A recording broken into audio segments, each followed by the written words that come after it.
त्याने जेवणाची व्यवस्था नव्हती, एका रांगेत चलू लागलेला.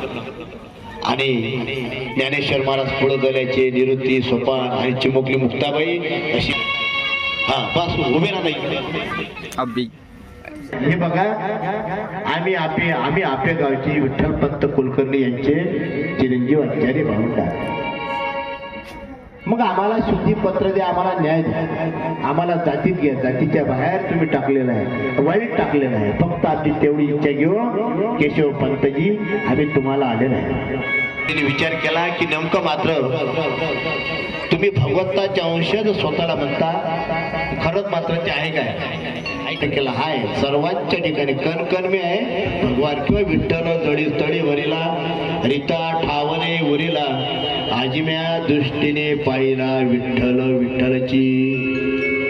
अशा ठिकाणी मायबा बरीचशी पडदोळा. तेव्हा मुक्ताबाईंनी सुद्धा प्रश्न केले, मायबाप निवृत्तीनाथ महाराजांनी प्रश्न केलेले आहेत, सर्वांनी मात्र प्रश्न केलेले आहे की बाबा तुझा आत्मा आणि सर्वांचा आत्मा एकच आहे ना? सर्वांमध्ये सर्व घटी राम. त्या एक रेड्या घेऊन चालला होता गणोबा कोळी. तेव्हा मात्र केशवपंत उभे झाले. केशवपंत उभे झाले, म्हणलं हे बाळांनो, हे नाणे.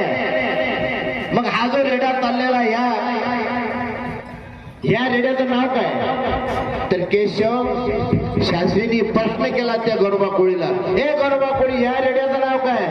ज्ञानोबा. त्याचंही नाव ज्ञानोबा, तुझंही नाव ज्ञानोबा.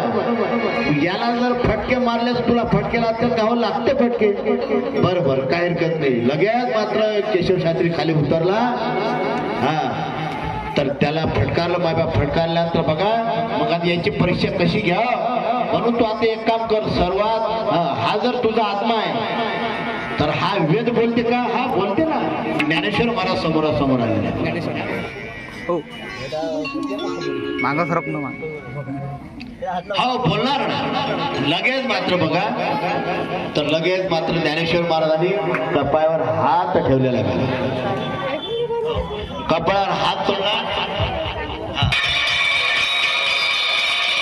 कपाळावर हात ठेवला असा. कपाळावर हात बरोबर सर्व ब्राह्मण वगैरे पाहू लागलेले आहेत.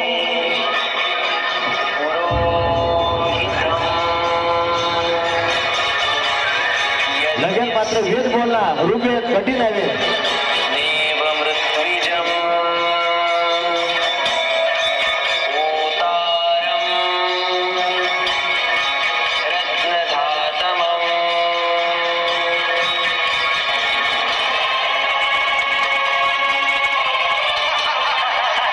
महाराजांच्या पायावर मस्तक ठेवलं आपल्या कोणतं केशव शास्त्रीने. अरे मी तुला ओळखू शकलो नाही. लगेच मात्र त्या पैठणच्या ब्राह्मणाने बापरे शुद्ध मात्र एवढे वेद बोलले होते. काही वेद आपल्या वेदामध्ये चुका दुरुस्त केल्या. रेड्याच्या मुखातून वेद बोलले, दत्त अनुदत्त अनुसार वगैरे हार घातला मायबाप एवढ्या मोठ्या केशव शास्त्रीने.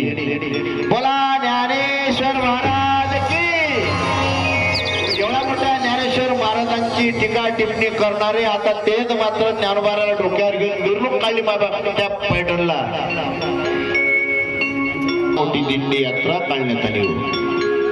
त्याला देव मानू लागले, तुम्ही एक भगवंताचा अंश आहात, आम्ही चुकलेलो आहोत. तर त्यानंतर बघा निवृत्ती ज्ञानदेव सोपान मुक्ताबाई यांनी विचार केलेला आहे, बाबा आपल्यावर उपकार जर कोणाचे असेल तर त्या रेड्याचे उपकार आहे. रेडा जर बोलल्या गेला नसता तर समाजाने आपल्याला जातीत घेतलेलं नसतं. म्हणून ह्या रेड्याला मात्र आपण सोडायचं नाही. मग रेड्याला घेऊन मात्र बघा तीर्थयात्रेला निघाले. माझ्या लक्षात ठेवा, अशा पद्धतीची